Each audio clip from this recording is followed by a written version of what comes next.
ya se encuentra con nosotros David Canales Martínez, catedrático y escritor regiomontano. David, no sabes el gusto que me da tenerte aquí en el programa. Buenos días, bienvenido. Buenos días, muchas gracias por la invitación y yo también con mucho gusto de estar aquí. No, hombre, gracias. Yo al contrario, no sabes, me encanta porque enaltecer nuestro estado, enaltecer nuestro país, aparte con escritores de casa, David. Sé la pasión, te conozco ya de tiempo, y sé la pasión con la que escribiste Soy Norestense, tu primer libro, y ahora que te veo, tanto tiempo después, ya existe Guerra en Tierra Viva y ya está en camino un tercer libro. David, ¿de dónde surge esta emoción que tienes dentro por escribir y por enaltecernos y, claro, contar estas historias tan preciosas de nuestra historia? Pues primero eso, que existen esas historias. Son historias que yo he ido aprendiendo, ido conociendo. Son historias que a mí me enamoran y por lo mismo pues me dan muchas ganas de contarlo, que la gente sepa. Nuestra microhistoria o historia local tiene muy poca atención, ¿no?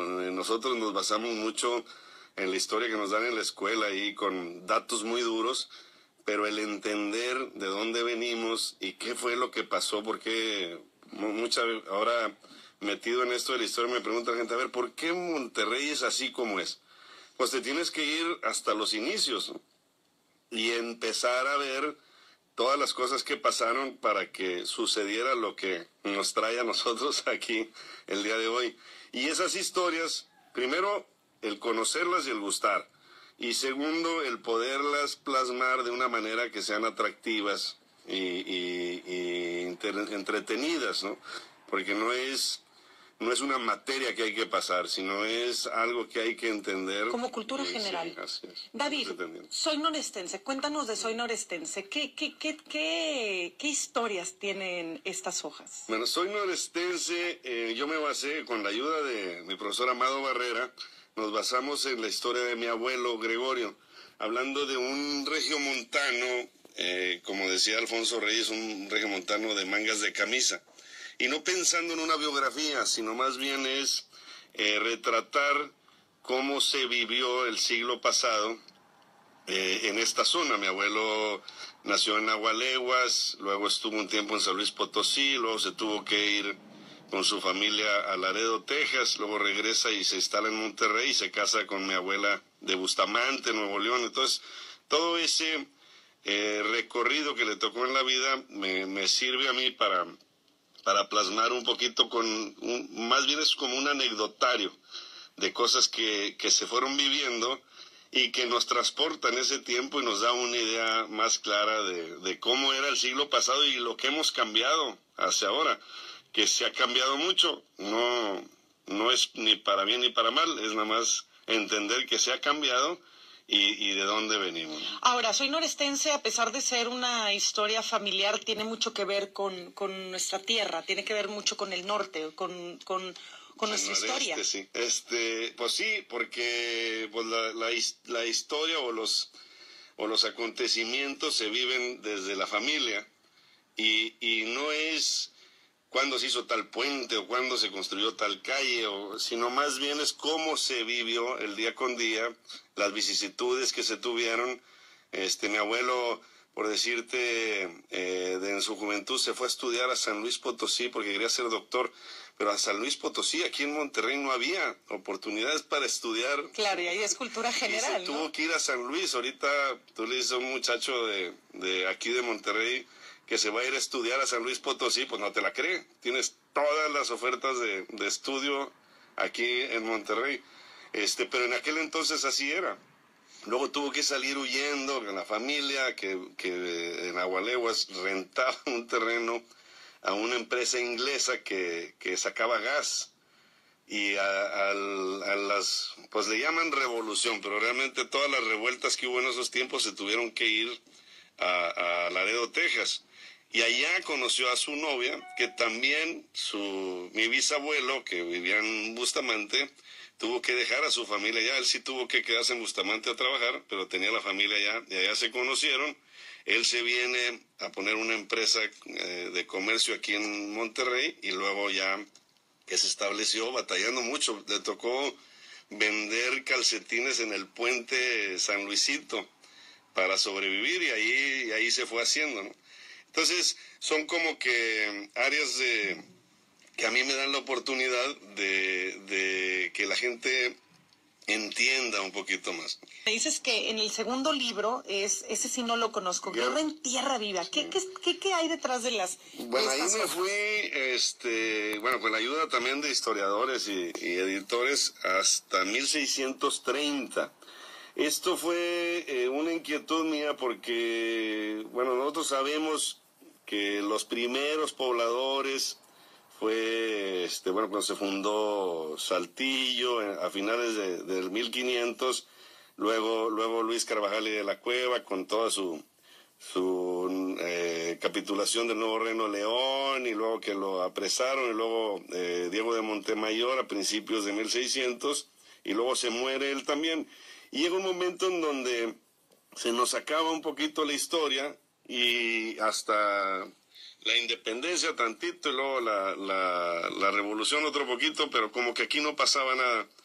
Y mi idea es regresar a ver cómo se vivía en esos pueblos. Entonces tengo un personaje que sí existió, o sea, ahí Isidro Vizcaya en uno de sus libros menciona a una persona que vino de España, trabajó en las minas del noreste y se arrepintió de cómo trataban a los indígenas y se convirtió a fraile franciscano y se puso a ayudar a los indios hasta que otros indios lo mataron. Eso sucedió realmente. Entonces yo agarré a esa persona y lo hice personaje de mi novela. Entonces hice una novela a partir de esa persona que llegó de España, trabajó en las minas, se arrepiente cómo trabajan y luego se hace franciscano. Y todo ese vida de él me da la oportunidad de que el que lo lee se da una muy buena idea de cómo eran estos pueblos allá en aquellos años donde pues muy precaria, muy luchona, muy abandonados del centro, ¿verdad? Esto era después se independiza Texas precisamente por lo mismo, eran tierras muy inhóspitas. Y Guerra en Tierra Viva, hablas de que es una novela. Sí, es una novela histórica. En 1630. Sí, como te decía, de un personaje que sí existió y que anduvo aquí en estos rumbos. Yo tuve que ambientarlo. Decidí Cerralbo porque es la parte donde tenemos otros minas ahí. Ahí la sierra de Picachos y Cerralbo dicen que hay más de 200 minas que en su tiempo se explotaron. Y mi personaje en una de esas, ahí él trabajó.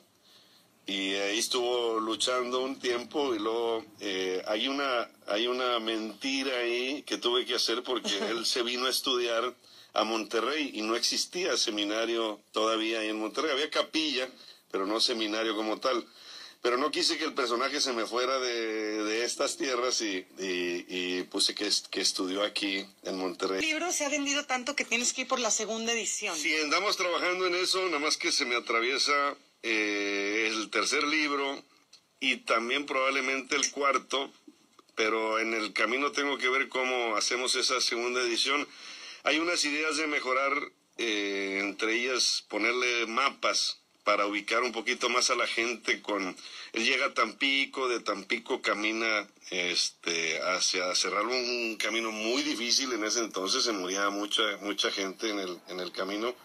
Llega a Cerralbo y de Cerralbo a Monterrey y luego le toca también la fundación de Cadereyta, que si mal no me acuerdo fue en el 34, 36 por ahí cuando se funda por primera vez Cadereyta y a él le toca ir como franciscano a dar fe. Y ahí, pues en esas pasadas de tiempo, como te digo, me da la oportunidad para que la gente se dé un poquito más la idea de cómo eran ahí esos pueblos una vez que terminaron pues estos conquistadores que nos enamoran mucho, que Diego de Montemayor y Alberto del Canto y Luis Carvajal y de la Cueva y algunos otros ahí, como que nos lo platican así como que muy personajazos, y aquí más bien la idea es como bajarnos un poquito para resaltar al personaje principal. Dices que hay un tercer libro. Sí, así es. ¿Lo traes en entra en la imprenta? No, ni diseño. Ahorita estoy con la ayuda de amigos míos, Arturo Ancir y Jaime Palacio, me están ayudando a redondear a los personajes, porque ellos son, el libro se va a llamar De estas tierras, y son 9 personas que vivieron el siglo pasado aquí en Monterrey. Entonces esas 9 personas yo los conozco perfectamente, me han platicado, me he echado muchos cafés ahí, pero he platicado mucho con ellos y son historias realmente que las tenemos que conocer. Esa es mi intención, ponérselas a ustedes a que lo conozcan. Uno de ellos es dentista. Entonces lo que estamos armando es de que todos los personajes van con el dentista y le platican al dentista las historias en vez de a mí. El dentista lo hice como si fuera el peluquero de la cuadra, y cada personaje es muy distinto, son reales. Hay un pueblerino que nació en Anáhuac, Nuevo León. Hay otra persona que su papá nació en Irak y es inmigrante iraquí. Hay otra persona que es de Laredo, Texas, y se vino a vivir para acá. Hay un historiador, Fernando Garza Quirós, que él ha escrito más de 9 libros. Estoy ayudándolo a ver si podemos reeditar sus libros, bastante interesantes. Y él, pues, es un personaje que lo tengo ahí, como va también al dentista, y ahí le platica al dentista todas sus vicisitudes. Entonces, ¿son personajes de todos o de todos periodos o nada más? No, bueno, ellos platican también un poquito de más atrás, ¿no? Por ejemplo, este personaje de Laredo, Texas, su bisabuelo llegó a Laredo cuando todavía no se independizaba Texas de México, y fue parte de esa independencia, y él platica las vicisitudes que pasó su bisabuelo, y luego su abuelo y su papá, y como rancheros de tejanos. Qué divertido sí. va a estar ese libro, y qué divertido la manera en la que escribes, que por medio porque siempre es el barbero, ¿no? Al que todo el mundo le cuenta el chisme, pero ahora es el dentista. Pues porque él es dentista, digo, me pasa difícil porque como dentista pues abres la boca y ya, pero ahí me doy mis mañas para que sí platiquen ahí entre ellos, y que se vayan, cada uno de nosotros vayamos conociendo a esos personajes. Pues digo, ahorita el trabajo es más puliendo a que el personaje realmente sea lo que yo quiero que sea. Cada quien, cuando leemos un libro, esa es la padre del libro. El personaje, cada quien tiene su propia imagen, el lector hace a sus personajes, pero sí tenemos que tener una congruencia con ese personaje. Pues a ver, ¿cómo te digo? Si Cecilio es este personaje de pueblerino, pues tiene que hablar como pueblerino desde el principio al fin, y que tiene que tener esa mente lúcida, fresca, chispeante, como buen pueblerino. Y lo que él vivió al llegar a Monterrey, y lo que él sufrió por conseguir un empleo, de muy chiquito su mamá y su hermano dependían de él, pero eso hacerlo gracioso, de una manera graciosa, porque al estarlo platicando, pues vas viendo anécdotas que te dan risa. Por ejemplo, él tuvo que trabajar en una lechería junto con su hermano, y ellos trabajan 12 horas cada quien para que la lechería siempre esté atendida. Entonces él trabajaba en las mañanas y luego llegaba su hermano a hacerle el cambio de turno, y luego él en la mañana cambiaba a su hermano. Entonces siempre estaba abierto. Siempre estaba abierto, siempre estaban atendiendo a las vacas y el trabajo que había que hacer, pero hubo un tiempo en que él y su hermano no se vieron, más que el cambio de turno. Pero la lechería le daba oportunidad de llevarse toda la leche y el queso para que su mamá estuviera más tranquila. Dices que también ya está por salir el tercero, y ya estás planeando el cuarto. Me imagino que esto se vuelve un vicio, David, ¿no? Pues más que vicio, pues es una pasión, ¿no? Y gracias a Dios, pues me he dado tiempo, espero que mi familia no me deje mentir, pues mi trabajo, mi familia, y he tenido que dejar algunos hobbies por ahí por dedicarme de lleno a esto. Ahí el escritor tiene que leer mucho. Tenemos que estar siempre leyendo, siempre viendo formas de cómo comunicarnos y cómo plantearlo con la gente, porque yo le apuesto mucho a eso de la lectura. Como te decía, la lectura te da imaginación. Al momento de leer, cada quien se hace dueño de la historia que está leyendo. Y a lo mejor algún personaje yo me lo imagino bajito, un poquito más gruñón, y el otro que lo está leyendo. David, ha sido un honor tenerte en el programa. Te deseamos muchísimo éxito con este tercer y con este cuarto libro. En verdad, regresa para cuando ya tengas este tercer libro, regresa para que nos platiques más de él. ¿Y dónde podemos localizarte y dónde podemos encontrar los libros? Mira, los libros están, me ayuda mucho la librería La Ventana, que son 6 sucursales.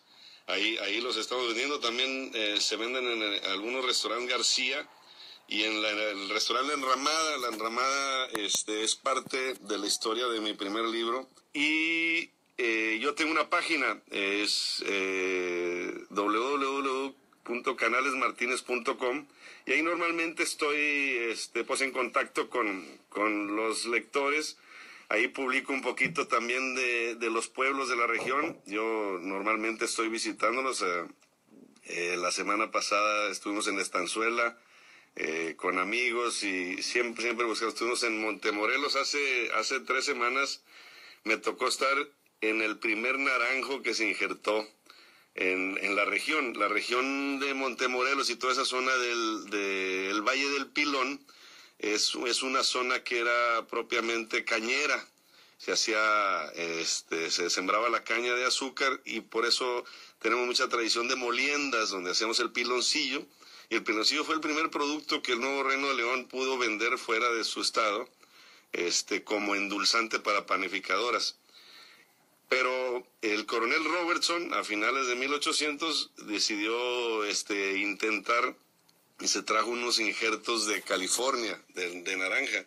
Y desde entonces, esa zona es nuestra zona naranjera. Y ahí todavía existe el primer naranjo que trajeron. David, muchísimas gracias por acompañarnos. Y ya sabes, regresa cuando tengas más libros que mostrarnos. Muchísimas gracias por la invitación y a la orden, con gusto. Muchísimas gracias.